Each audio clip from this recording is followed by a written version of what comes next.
Drove up to Grandpa's 1943 cabin on my 47 acres. Boom, 196 brand new houses staring back, picket fences shining, kids biking Heritage Circle, community pool sparkling, right where his workshop stood. Families grilling, living the dream, on my land. Blonde HOA. Karen screeches up in white Escalade. Your shack violates every rule. Trespassing on common area. Fix it to code or we condemn it days. 30 days. My grandfather's cabin. Family owned this land 80 plus years. I had the original deed in my truck. She wants me to beg for permits.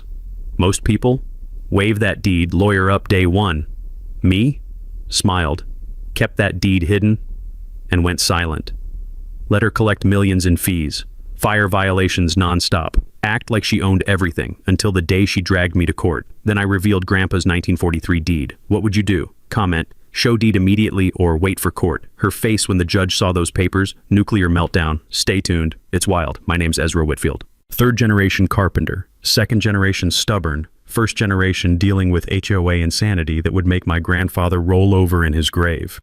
Grandpa Tobias bought these 47 acres in 1943 with lumber money. Every dollar earned splitting logs and hauling timber through Tennessee mud that could swallow a mule whole. That cabin sitting in the middle of Suburbia Central? Every board cut and nailed by hands that knew honest work, hands that built things to last centuries, not just until the next HOA meeting. The scent of cedar shavings still clung to his workshop walls, even 5 years after his passing. Sweet sawdust mixed with motor oil and the ghost of his Lucky Strike cigarettes. Or at least, that smell used to fill the air where his workshop stood, before some urban planning genius decided a community swimming pool with a water slide belonged exactly where Grandpa kept his table saw. I inherited the whole spread after his funeral. Hadn't visited much those last few years. Construction business keeps you moving from job to job, and grief has a peculiar way of making familiar places feel too heavy to bear. Should have checked on the place sooner. Property taxes seemed suspiciously low for years, but hell, who questions good luck when you're barely keeping your business afloat? That first morning back hit like a slap from reality's cold hand. Coffee on the porch used to mean listening to woodpeckers drumming against oak bark and watching the mist rise off the creek like nature's own morning prayer. Now it meant watching suburban kids splash in chlorinated water where I used to catch lightning bugs in mason jars. The sound changed everything. Instead of wind through pine needles, I heard the mechanical hum of central air conditioning units. Instead of deer moving through underbrush like whispered secrets, lawnmowers buzzed with the regularity of suburban heartbeats. Even the air smelled different. Less wild honeysuckle, more chemical lawn treatments and backyard barbecue smoke. Then came the white Escalade, rolling up my gravel driveway like a tank approaching enemy territory. Claudette Pemberton stepped out like she was walking a red carpet instead of the same rocks my grandfather had laid by hand in 1944. Blonde hair sprayed into absolute submission, designer athleisure that probably cost more than my monthly truck payment. Her perfume hit you from 15 feet away, a wall of artificial gardenias mixed with pure, concentrated entitlement, and what I swear was the scent of other people's money. Sir, I'm Claudette Pemberton, Millbrook Estates HOA president and licensed real estate professional. She handed me a business card thick as a poker chip. Your structure violates multiple neighborhood covenants and county regulations. This area is specifically zoned for temporary recreational vehicle parking only. She called Grandpa's hand-built foundation-solid cabin a recreational vehicle. The sheer audacity could have powered the entire subdivision's Christmas lights. You have 30 days to bring this structure up to current residential codes or face immediate legal action. Monthly HOA dues are $847, retroactive to the date you relocated your unit here. The way she said relocated, like I was some vagrant who'd wandered onto her personal kingdom instead of coming home to land my family had owned since before she was born. Her clipboard looked like a grocery list written by someone having a psychotic break. Non-conforming structure, $500. Unauthorized occupancy, $200. Landscape maintenance violations, $147. Failure to submit architectural plans, $300. 47 separate violations for a cabin older than rock and roll. Ma'am, my grandfather built this place in 1943. My family's owned this land for 80 years running. She flashed a shark smile, all teeth, no warmth. the kind real estate agents practice in mirrors. Sir, Millbrook Estates legally purchased this entire property through proper channels in 1994. If you believe you have documentation proving otherwise, I strongly suggest contacting our legal department immediately. That's when I knew something was rotten in subdivision paradise. You don't spend millions developing land without triple-checking ownership. Someone had convinced Claudette she was bulletproof, but her confidence felt performative, like she was reading lines from a script she didn't understand. Most people would have stormed inside, grabbed that deed, shoved it in her face, screaming about property rights. Hell, every fiber in my contractor brain wanted to do exactly that. But something held me back. Maybe 40 years of construction work teaching you to measure twice, cut once, or maybe Grandpa's voice echoing, "Son, when you're in a hole, first thing you do is stop digging." "I'll look into it," I said, keeping my voice steady as Sunday morning church bells. She handed me a packet thick enough to stop bullets. "Study these carefully. Your next violation could trigger immediate removal proceedings." Big mistake.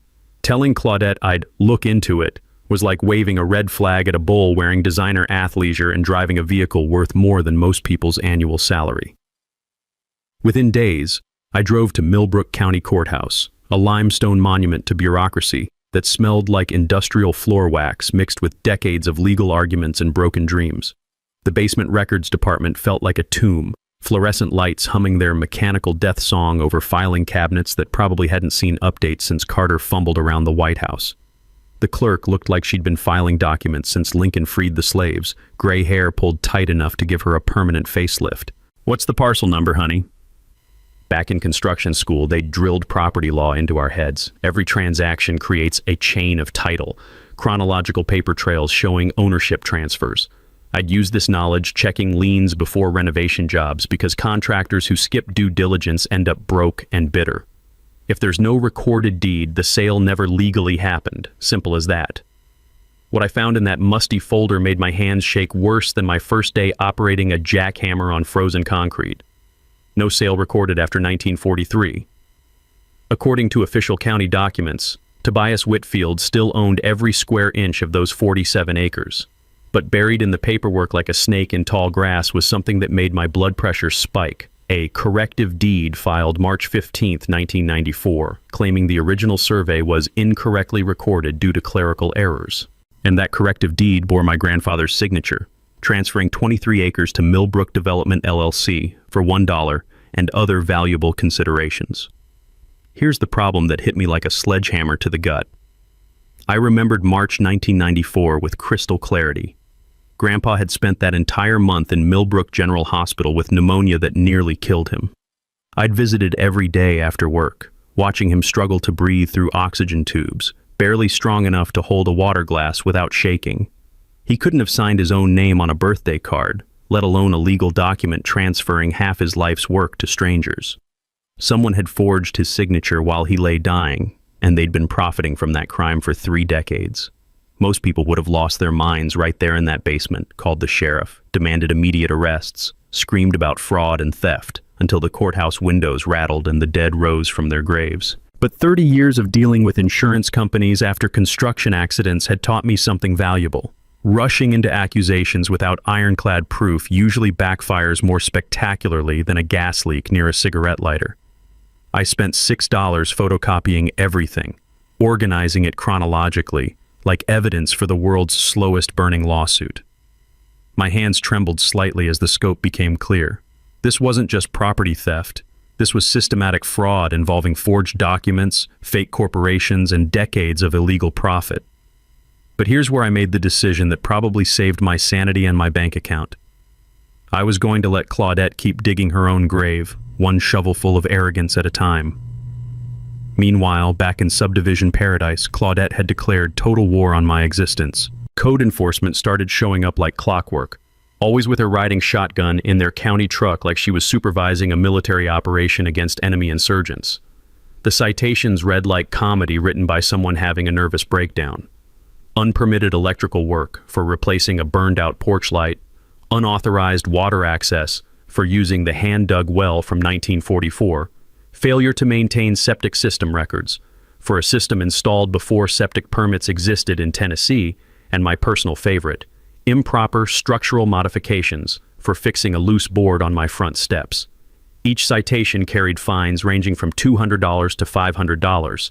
Each required court appearances, paperwork, and time away from paying construction jobs that kept my business breathing. Classic death by a thousand cuts strategy, designed to bleed me financially until I couldn't afford to fight back. But instead of fighting each ticket or screaming about injustice, I paid them.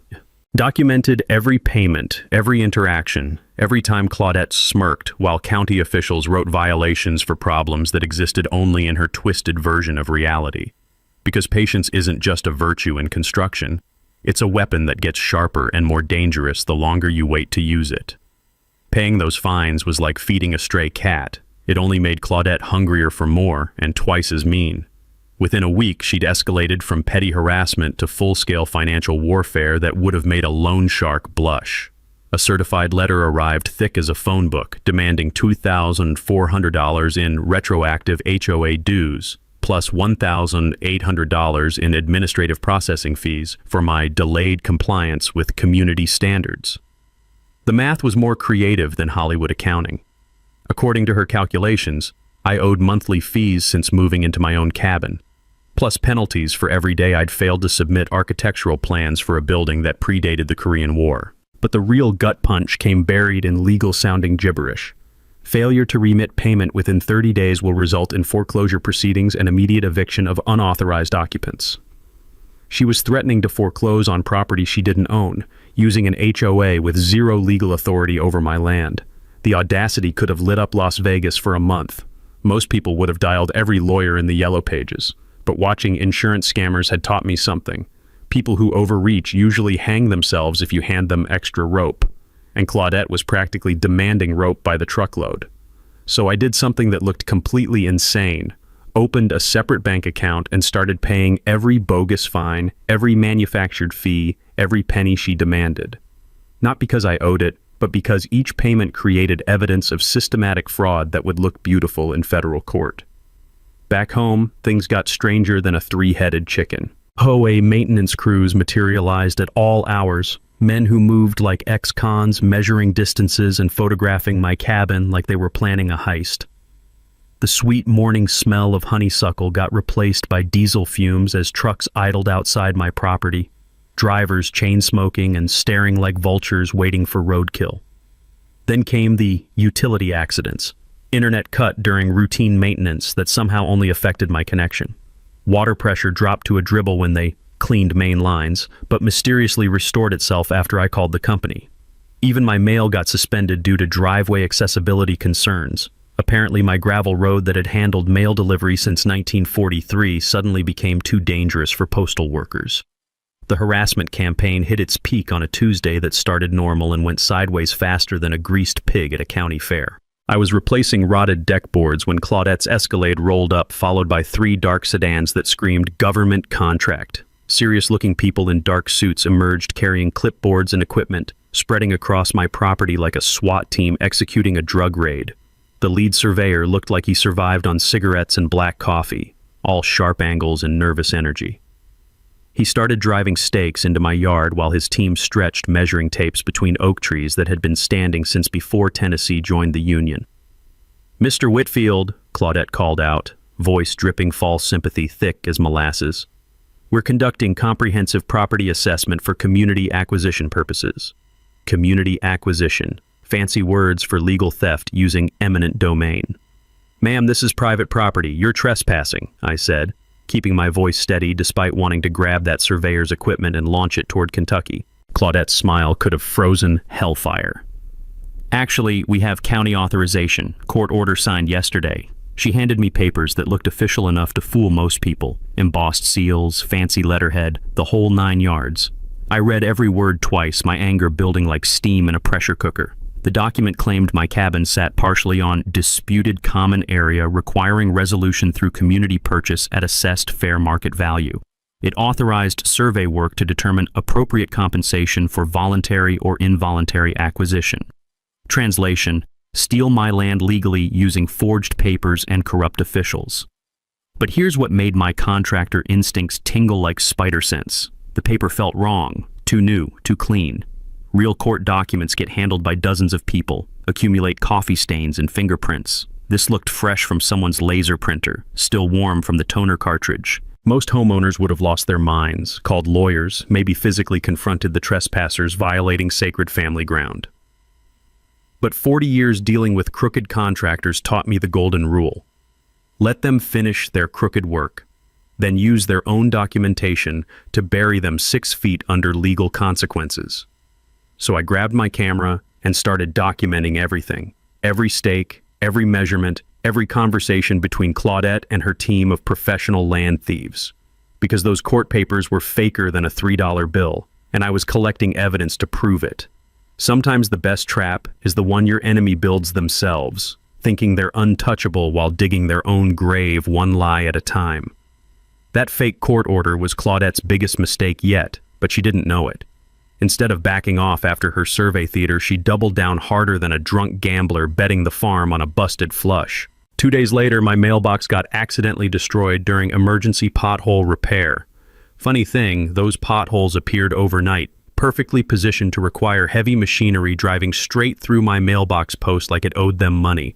The county informed me I'd need HOA approval for mailbox replacement in the common area right-of-way. Claudette now controlled whether I could receive mail on my own damn property. But Saturday morning brought the real gut punch. I'm drinking coffee, watching sunrise paint the mountains purple and gold, when chainsaws fired up close enough to rattle my windows and send every bird in Tennessee screaming for cover. The sound cut through morning peace like fingernails on a chalkboard made of pure aggravation. HOA landscaping crew had arrived with equipment that belonged on a logging operation, not suburban lawn care. Industrial chainsaws, wood chippers big enough to eat compact cars, and a crew that looked like they'd spent quality time behind bars for activities involving other people's property. They were cutting down trees along my property line, ancient oaks and maples that had been standing since before electricity came to Tennessee, maybe since before Tennessee was even Tennessee. I grabbed my camera and headed outside, boots crunching through fresh sawdust that smelled like childhood summers and family memories being ground into mulch. The crew leader looked like he bench-pressed pickup trucks for fun, arms thick as fence posts and a face that had seen plenty of bar fights. He was directing workers to clear-cut everything within 50 feet of my cabin. "Morning," I called out over the mechanical screaming. "Those are my trees you're destroying." He looked up from his chainsaw, expression blank as fresh concrete. "Lady says they're diseased. Safety hazard to the community." "What lady?" "HOA lady. Blonde one with the fancy ride and attitude problem." Of course, Claudette had found a way to strip away my privacy while claiming public safety. Every falling tree opened sightlines from the subdivision, turning my sanctuary into a fishbowl for nosy neighbors and security cameras. But here's what her suburban brain couldn't comprehend. Those trees were landmarks from Grandpa's original 1943 survey. The lightning split oak marking my northeastern boundary, twin maples defining the creek line, the ancient hickory where he'd carved TW 1943 during his first winter, initials still visible under decades of bark growth. She was destroying evidence of my legal property boundaries while creating evidence of criminal vandalism. The massacre continued for 6 hours. Ancient giants crashed down like dominoes, each impact shaking the earth and my soul. Workers fed branches into wood chippers that screamed like demons, turning century-old trees into anonymous mulch. By afternoon, my private woodland looked like a war zone, stumps scattered like tombstones, raw earth torn and bleeding sap, silence where birds used to sing their morning prayers. But removing the tree line revealed something that made my blood freeze. A massive construction site behind the clubhouse, hidden until now by natural camouflage. Heavy machinery parked in military-precise rows, concrete mixers, steel beams stacked like giant pickup sticks. Foundation work for at least 30 more houses, plus a second pool, tennis courts, even what looked like a shopping complex. All being built on the remaining acres of my land. That evening brought the final insult wrapped in designer clothes and fake charm. Claudette knocked wearing a black cocktail dress that cost more than my truck, carrying expensive wine and a smile that would have made Satan himself reach for holy water. "Mr. Whitfield, I come bearing gifts. Perhaps we can discuss a mutually beneficial arrangement." She settled into Grandpa's kitchen like she owned it, crossing legs that probably required monthly maintenance payments. You're a reasonable man. Legal battles drain everyone. What if the HOA offered you $150,000 cash for a simple quit-claim deed? Clean, simple, no lawyers. 150 grand. For land worth over 3 million, containing timber older than the Constitution and water rights worth a fortune during droughts. Plus, she continued, we'd waive all fines and provide glowing references for future housing applications. Think of it as a fresh start. She thought I was some broke hillbilly who'd roll over for pocket change and a pat on the head like a good dog. Generous offer, I said. I'll need time to consider. Don't take too long. Real estate markets change faster than Tennessee weather. After she left, trailing perfume and condescension, I sat among tree stumps where moonlight used to filter through leaves older than my grandfather's grandfather. For the first time since this nightmare started, patience felt less like strategy and more like cowardice. Maybe it was time to stop letting her dig and start filling in the grave myself. That night, I couldn't sleep worth a damn. Kept thinking about those ancient tree stumps and the way Claudette smiled when she offered me lunch money for my birthright. Around 3 a.m., I gave up on sleep and headed to Grandpa's workshop, what was left of it after they built their chlorinated monument to suburban excess. His old tool shed still stood behind the cabin, untouched by HOA improvements, because even Claudette wasn't crazy enough to mess with a building that looked ready to collapse if you sneezed wrong. Inside, everything remained exactly as he'd left it 5 years ago. Rusty coffee cans full of bent nails that had probably been bent since Eisenhower was president. Hand tools worn smooth by decades of honest work. And in the corner, covered by a tarp that smelled like motor oil and old memories, a wooden crate I'd completely forgotten existed. The crate held Grandpa's surveying equipment from the early days, compass that still pointed true north, measuring chain with links worn thin, wooden stakes, and most importantly, his field notes written in careful handwriting that put modern chicken scratch to shame. I spread the yellowed papers across his workbench, comparing them to the forged 1994 deed by the light of a lamp that had been flickering since Carter was president. The contrast hit me like a sledgehammer to the skull. Grandpa's 1943 survey showed 47 acres total, every inch documented with the precision of a man who measured twice and cut once. But that forged deed, it only transferred 23 acres to Millbrook Development LLC. According to the math that made my heart race faster than a jackrabbit, I still legally own 24 acres, including the clubhouse where HOA meetings happened, the main pool where kids played Marco Polo, and 76 houses full of families who had no idea they were living on stolen land. Claudette wasn't just stealing from me. She'd been collecting HOA fees from people living on property she'd never legally acquired, running a con game that would have impressed carnival barkers. But the rabbit hole went deeper than a Tennessee coal mine. I fired up my laptop and started cross-referencing property records with Grandpa's original survey, matching every measurement and landmark he'd marked with his distinctive TW initials carved into boundary stones. The lightning-split oak they'd massacred yesterday? That tree marked the exact corner where my property extended deepest into their precious subdivision. The natural spring feeding their decorative pond, it originated on my land, meaning they'd been stealing my water rights for 8 years. Even their fancy entrance gate with its pretentious Millbrook Estates sign sat on a 20-foot strip that belonged to me. I spent the next 3 hours calculating numbers that made my hands shake with excitement instead of rage. Those 76 houses averaged $180,000 each in current market value. Total, $13.68 million sitting on my land.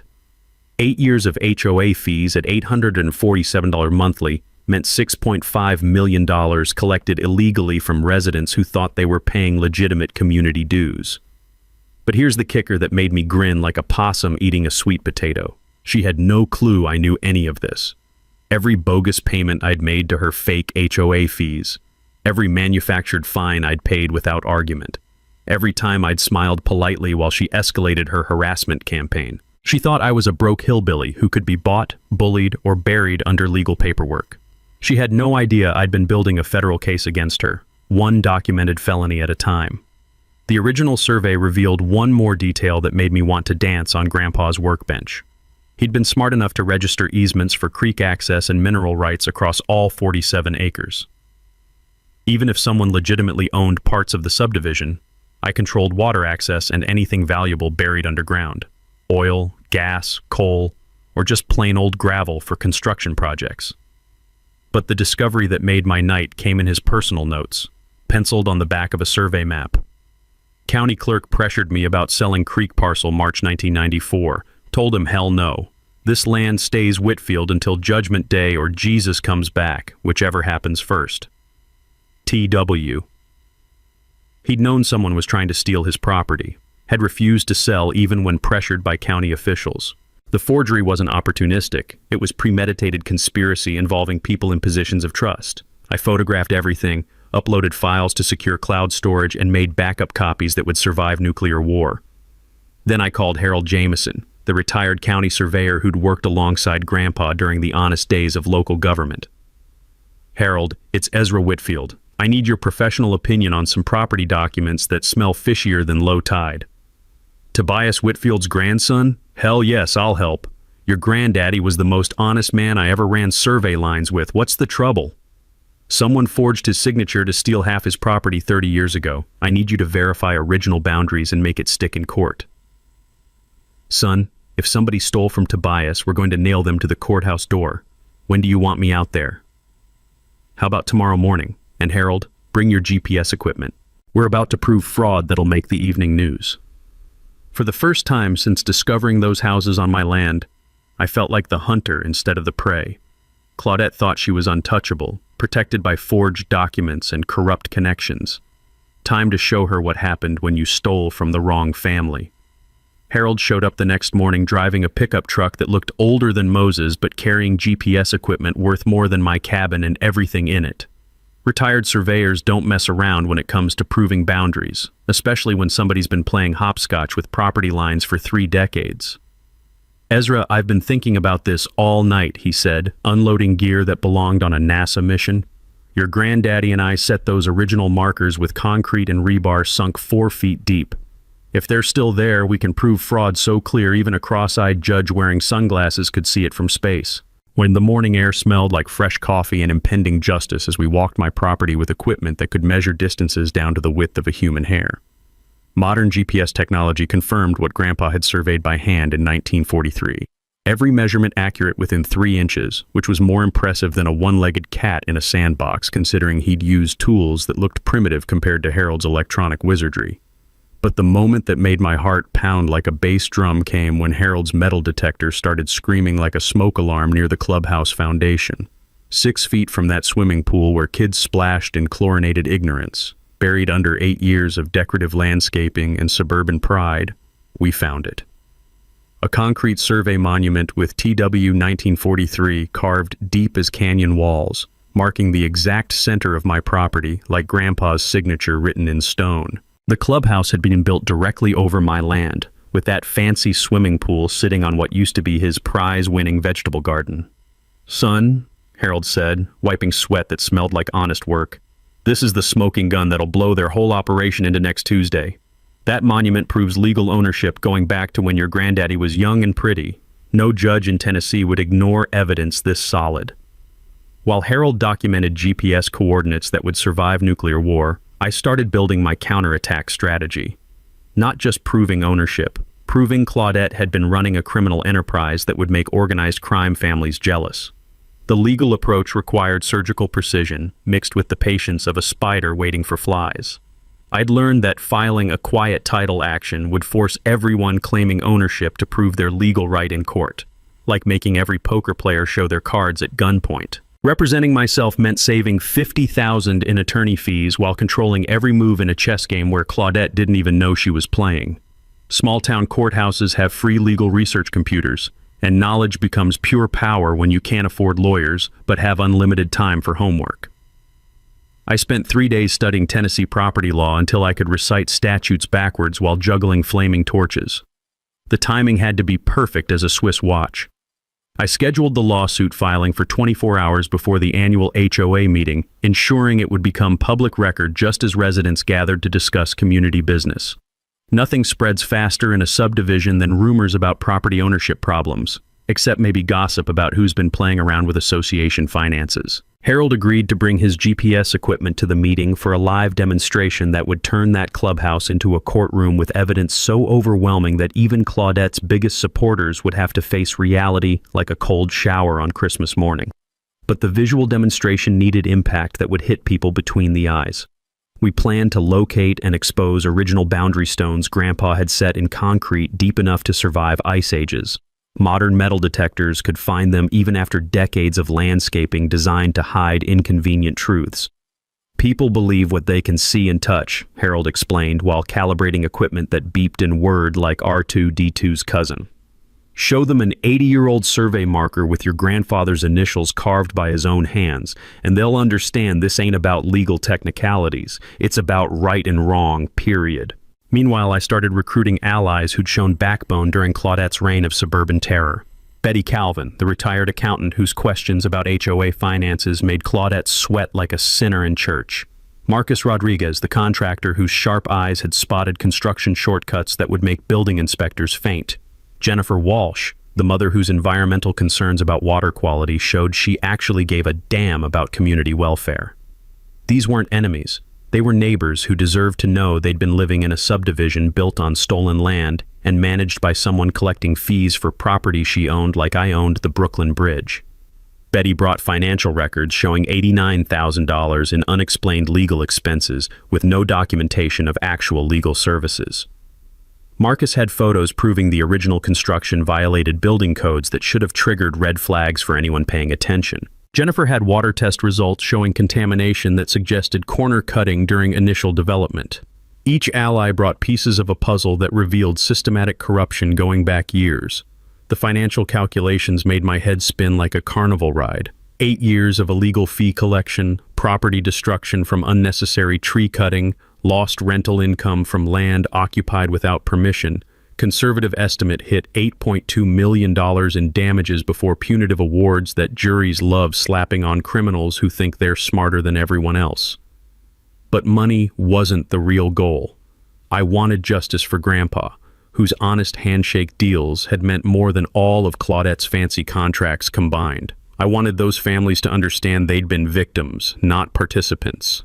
And I wanted everyone who'd helped steal my land to face consequences that would make future scammers think twice before trying similar stunts. The final piece involved documenting every crime Claudette committed while thinking she was bulletproof. Property fraud, extortion, criminal trespass, destruction of evidence, the list grew longer than a grocery receipt as she escalated her harassment. Each violation strengthened my case and increased potential prison time. By court day, I'd have evidence of enough felonies to put her away until flying cars became standard equipment. All I needed was one more public crime in front of witnesses who couldn't be bought, intimidated, or conveniently forgotten. The annual HOA meeting would be perfect. Filing that quiet title lawsuit was like throwing a live grenade into Claudette's suburban tea party. Within hours, my phone exploded with calls from panicked homeowners who'd received court notices claiming their property ownership was under legal challenge pending resolution of fraudulent documentation. The panic spread faster than gossip at a church social. Property values, mortgage complications, title insurance nightmares. Suddenly, everyone in Millbrook Estates was staring at paperwork suggesting they might be living on land stolen from some crazy hermit with a grudge and a lawyer. Claudette's response came swift and vicious as a rattlesnake defending a nest full of eggs. She hired a team of Nashville lawyers who descended on our little county like locusts wearing three-piece suits, filing emergency motions claiming I was a mentally unstable veteran attempting extortion through frivolous litigation against legitimate property owners. The character assassination campaign made my previous harassment look like friendly neighborhood barbecue invitations. Anonymous flyers appeared on every windshield in the subdivision, featuring my photo next to text claiming I was dangerous and had made credible threats against families with children. Complete lies, but effective enough to make soccer moms clutch their purses and cross streets when they saw me coming. But Claudette's genius move came disguised as community protection. She organized an emergency safety committee with authority to hire armed security for neighborhood protection during ongoing legal threats. Translation: professional surveillance of my every breath, funded by HOA dues from people who had no idea they were bankrolling my personal persecution. Within 48 hours, guards were stationed at the subdivision entrance like military checkpoints, screening everyone who visited my cabin. Mail delivery required security verification. Pizza drivers got interrogated like they were smuggling weapons instead of pepperoni. Even my nephew dropping off lumber for porch repairs faced a background check and 20 questions about his relationship with the occupant. The psychological warfare was designed to crush me financially and emotionally. Every trip to town meant running gauntlets of hostile stares and whispered conversations that followed me like bad cologne. The smell of fear and suspicion hung in the air thicker than humidity in August. But the real knife twist came when Claudette weaponized my business reputation. She contacted every construction client I'd ever worked for, spreading safety concerns about hiring someone involved in violent property disputes with documented mental health issues. 3 major renovation contracts vanished within a week, $30,000 in lost income, exactly when legal expenses were bleeding my savings drier than a creek in drought season. The timing wasn't coincidental. She was systematically destroying my ability to fund the lawsuit while positioning herself as a concerned citizen protecting innocent families from a dangerous lunatic. Meanwhile, I documented everything with the obsession of a man whose life depended on evidence. Photos of guards hassling my visitors, recordings of threatening calls from concerned residents who all seemed to share identical talking points and suspiciously similar vocabulary. Each desperate move strengthened my federal case like adding logs to a fire. The harassment escalated when county code enforcement became her personal attack dogs, showing up daily with violations that would have made comedy writers weep with joy. Unauthorized outdoor storage for keeping firewood beside my cabin. Improper composting procedures for doing exactly what Grandpa had done for 50 years. Structural modifications without permits for replacing a porch board that had been squeaking since disco was popular. But the mini twist that changed everything came during what should have been a routine inspection. I was replacing a broken window when the inspector arrived with Claudette riding shotgun, clipboard ready for another round of manufactured violations. But this time, something felt different. The inspector kept glancing nervously at Claudette, like he was afraid of disappointing a demanding boss instead of doing his actual job. That's when I realized the corruption went deeper than forged property deeds. After they left, I called a buddy who worked for the county and asked some careful questions about inspection procedures. Turns out, Claudette's brother-in-law had been appointed chief building inspector 6 months ago, right around the time harassment escalations began targeting my code violations. She hadn't just stolen my land. She'd infiltrated county government to use official authority against anyone who threatened her operation. The discovery led me to dig deeper into public records, where I found connections that made my blood run cold. The same Nashville law firm representing her HOA had donated heavily to the county commissioner's re-election campaign. The bank holding mortgages for half the subdivision had business relationships with Millbrook Development LLC dating back years before the fraudulent property transfer. This wasn't just property theft. It was organized corruption involving banks, lawyers, county officials, and probably half the local power structure. But Claudette's desperation reached peak insanity when she tried having me arrested for criminal trespass while checking my own mailbox. She claimed my presence constituted harassment of residents and violation of community safety protocols established during the ongoing legal dispute. The responding deputy knew me from church and wasn't buying her Oscar-worthy performance. "Ma'am, if this gentleman owns this property like he claims, he's got every right to collect his mail without asking permission from you or Jesus Christ himself." But her final card proved she'd completely lost touch with reality. She filed a restraining order claiming I'd threatened her during a violent confrontation that never happened, supported by witness statements from residents who'd been vacationing in Florida when the alleged incident supposedly occurred. The judge was skeptical, especially when I produced security footage proving I'd been 20 miles away buying lumber when she claimed I was threatening her life. But the temporary order still restricted my property access for 10 days, just long enough to interfere with evidence gathering before the annual HOA meeting.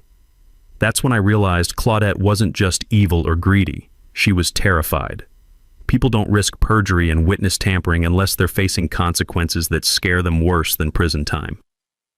Which meant my patient strategy was working better than I dared hope. The restraining order got dismissed faster than a bad pickup line at a church social, but Claudette's desperation had reached levels that would have impressed a cornered wolverine with rabies and anger management issues. She'd moved beyond harassment into full-scale character assassination worthy of a political campaign run by Satan's marketing department. Fake social media profiles started popping up like weeds after rain, spreading rumors about my violent tendencies and history of threatening behavior toward women and children. Professional-looking posts claimed I'd been dishonorably discharged from the military for psychological issues and recently released from court-ordered psychiatric treatment.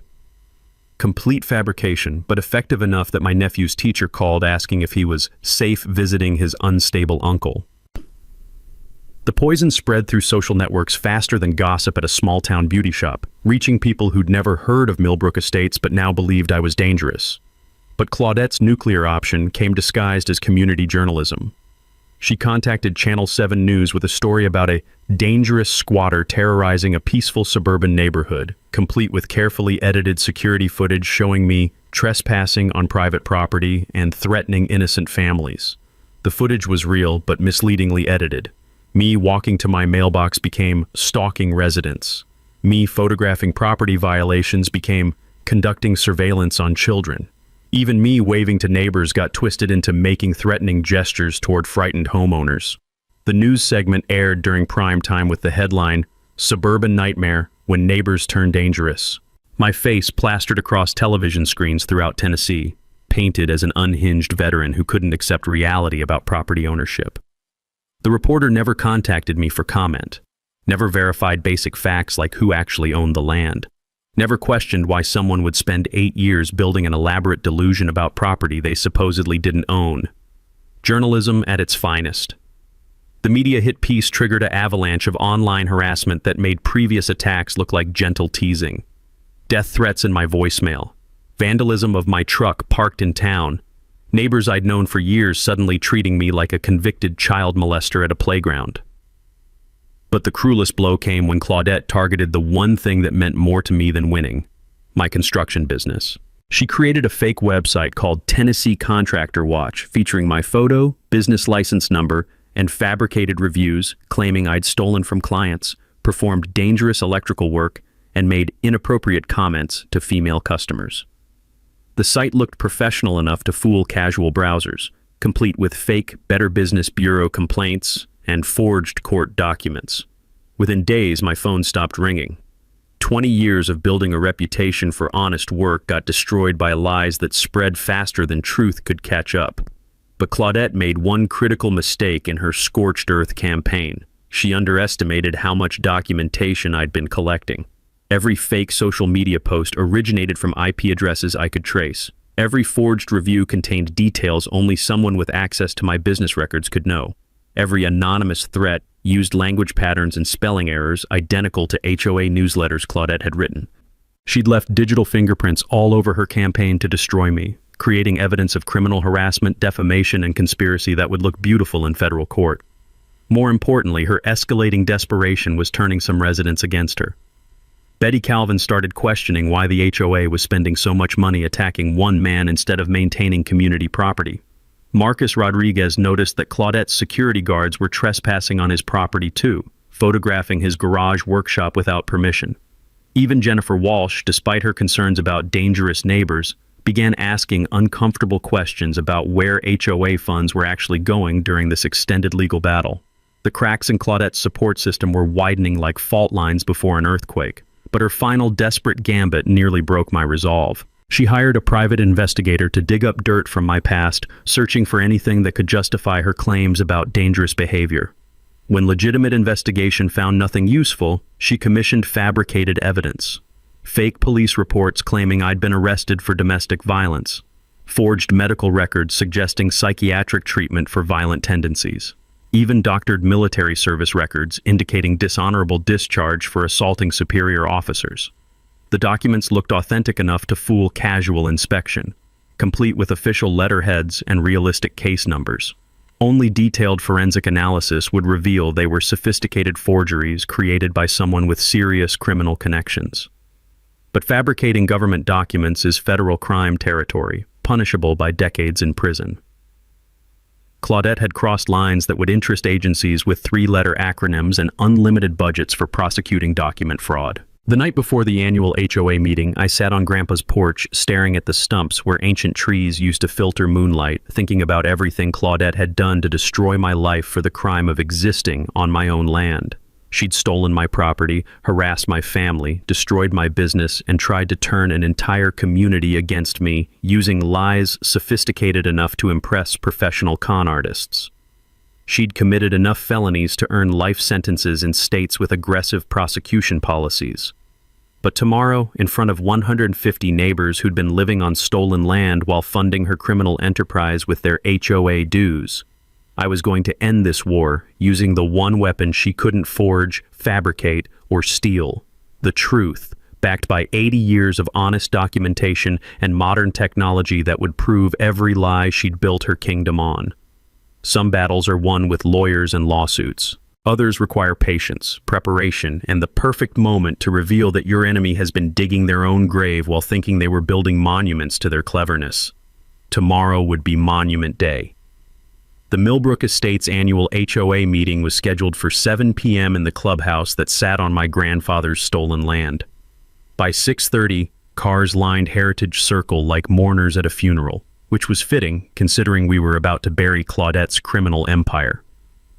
I arrived early with Harold and his GPS equipment, plus 3 boxes of evidence that represented months of careful documentation. Betty Calvin waved from across the parking lot. Marcus Rodriguez nodded grimly as he carried a folder of construction violation photos, and even Jennifer Walsh offered a nervous smile despite everything Claudette had said about my dangerous character. The clubhouse hummed with nervous energy thick enough to cut with a chainsaw. Folding chairs arranged in perfect rows faced a podium where Claudette would make her final stand. Coffee percolated in the corner, mixing with the scent of anxiety and vanilla air freshener that couldn't quite mask the smell of impending doom. Claudette entered like a queen arriving at her coronation, wearing a powder blue suit that probably cost more than my monthly mortgage and carrying herself with the confidence of someone who believed her own lies. She'd brought reinforcements, 3 lawyers in matching dark suits, a court reporter to document harassment, and even a uniformed security guard who looked like he bench-pressed Volkswagens for fun. "Ladies and gentlemen," she began, voice dripping false authority. "Before we address routine community business, we must discuss the ongoing security threat posed by an individual who refuses to respect legal property boundaries and community standards." She clicked through a PowerPoint presentation titled "Protecting Our Investment, Dealing with Dangerous Neighbors." Slides showed my photo next to fabricated police reports, fake psychiatric evaluations, and doctored news articles about property disputes turned violent. The performance was worthy of an Oscar for best lies in a supporting role. "This individual has filed frivolous lawsuits claiming ownership of our entire community," she continued, "despite clear documentation proving legitimate purchase and development of this property through proper legal channels." That's when I stood up. "Ma'am, I'd like to address those claims using actual evidence instead of fabricated documents." The room went silent as a tomb.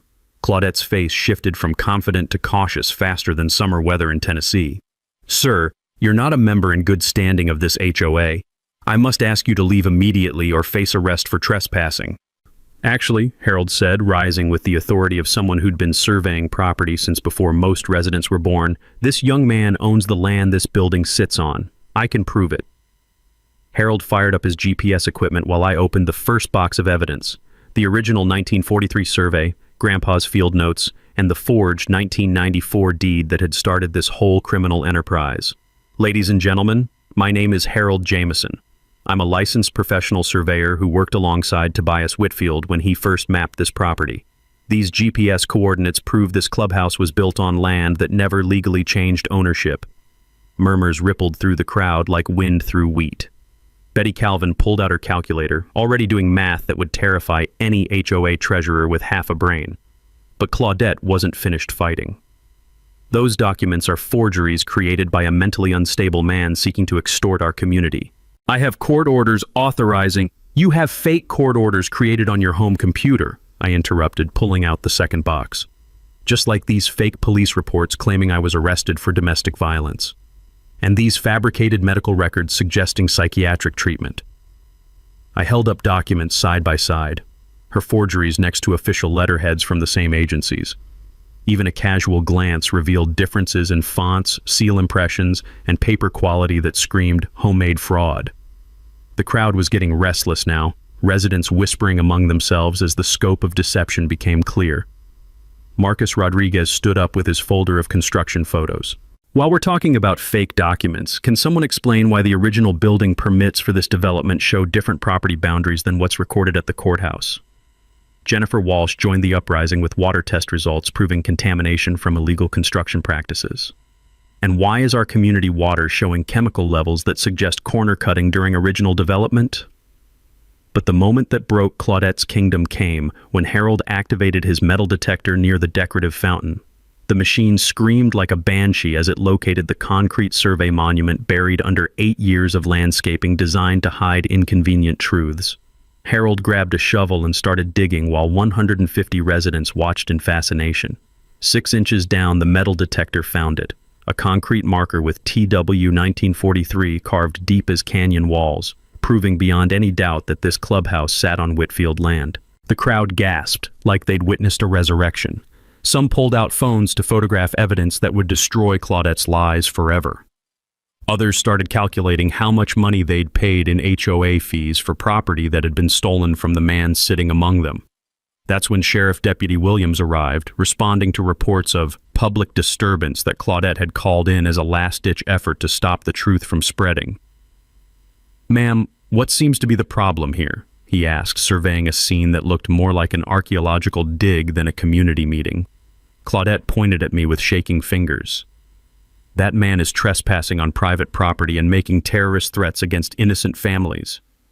Deputy Williams looked at the survey monument Harold had unearthed, then at the GPS coordinates that matched 80-year-old property records, then at Claudette's face, which had gone pale as winter moonlight. "Ma'am, if this is his land like the evidence suggests, seems to me you're the one who's trespassing." The room erupted in chaos as residents realized they'd been living in houses built on stolen property while paying fees to a woman who owned the land like I owned the moon. Voices rose in anger, confusion, and demands for answers that Claudette couldn't provide without admitting to decades of systematic fraud. But my favorite moment came when Harold's GPS equipment confirmed the exact boundaries of my property, showing that 76 houses, the main pool, and the clubhouse where we stood all sat on land that had never legally left Whitfield ownership. The look on Claudette's face was worth 8 years of harassment, financial pressure, and character assassination. Pure terror mixed with the dawning realization that her criminal empire was collapsing like a house built on sand during an earthquake. "Ladies and gentlemen," I said, standing in the sudden silence, "I think it's time we discussed new management for this community." The aftermath hit faster than a Tennessee thunderstorm in July. Within 48 hours, Claudette was arrested on federal charges, including property fraud, document forgery, bank fraud, and conspiracy to commit theft.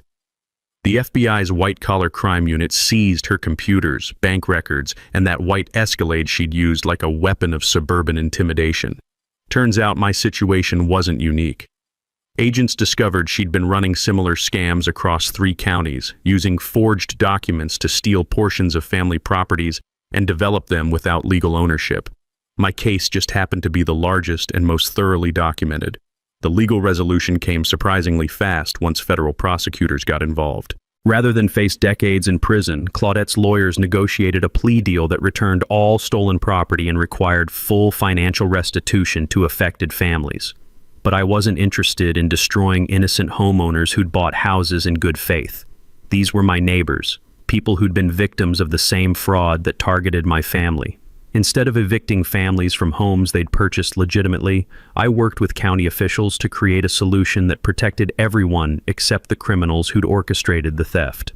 The 76 houses built on my land were sold to their current residents at fair market prices, with proceeds covering legal costs and restitution for 8 years of financial harassment. The remaining 24 acres reverted to Whitfield ownership, including the clubhouse and main recreation areas. But the real satisfaction came from what we built afterward. Using settlement money from Claudette's criminal enterprise, I established the Tobias Whitfield Community Trust, a scholarship fund for local students pursuing trade careers in construction, surveying, and honest professions that build things instead of tearing them down. The trust also funded restoration of the natural spring area as a community park, complete with hiking trails and educational signs about local history. Grandpa's workshop site became a monument to honest craftsmanship, with tools and photos displaying the difference between building something to last and building something to profit. More importantly, The whole experience taught me something about the power of community when people stand together against corruption and lies. Betty Calvin became the new HOA treasurer, implementing transparent financial policies that would prevent future fraud. Marcus Rodriguez started a community improvement committee focused on legitimate maintenance instead of harassment campaigns. Jennifer Walsh organized environmental monitoring to ensure water quality and responsible development practices. Even Harold Jameson joined our efforts, teaching property law basics at monthly seminars that helped residents understand their rights and recognize potential scams before criminals could exploit them. My construction business not only recovered but expanded significantly as word spread about my patience, integrity, and willingness to fight corruption no matter how long it took. Apparently, customers appreciate contractors who stand up for what's right even when it costs them personally. The broader impact reached beyond our little community. Tennessee legislature passed new laws requiring stricter verification of property transfers and mandatory audits for HOA financial records. Other states began investigating similar fraud patterns, leading to prosecutions that recovered millions in stolen property. Our story became a case study in law schools, teaching future attorneys how systematic documentation and patient investigation can overcome sophisticated criminal enterprises built on forged papers and corrupt connections. But the personal transformation meant more than any legal victory or financial settlement.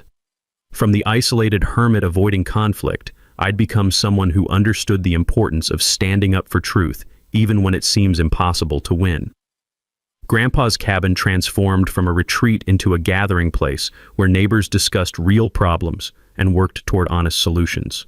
The land stayed Whitfield property for another generation, but now it served the community instead of enriching criminals who mistook theft for legitimate business practices. Every morning I still drink coffee on the porch where Grandpa taught me to whittle and appreciate the value of things built to last. But now I'm surrounded by friends instead of enemies, honest neighbors instead of con artists, and the sweet satisfaction of justice served at exactly the right temperature. Sometimes the best revenge isn't immediate retaliation. Sometimes it's letting criminals dig their own graves while you collect evidence that will bury them permanently.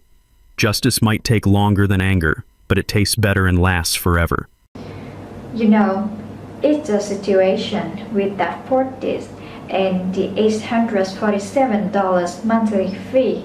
It makes you think about how this thing actually works. Claudia spent ages believing her own performance.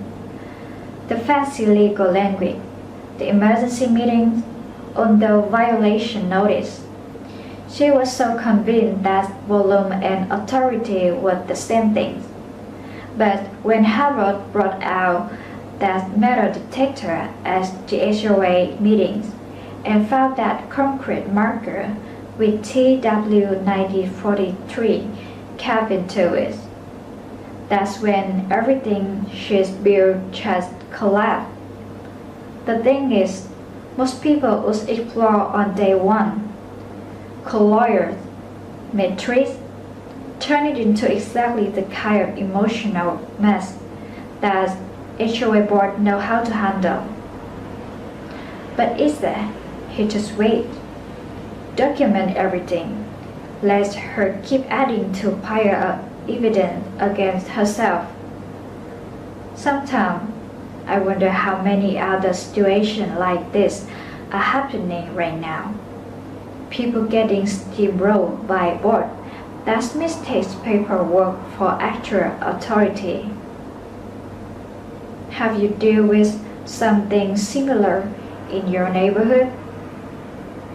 Maybe not for this, but that same kind of overreach where someone drunk on a little bit of power.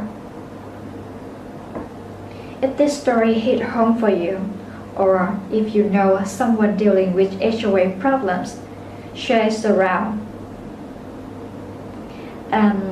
Stick with us here at the HOA Lab, because unfortunately, if the story isn't exactly unique, the situations have a way of working themselves out when people know what they are actually dealing with.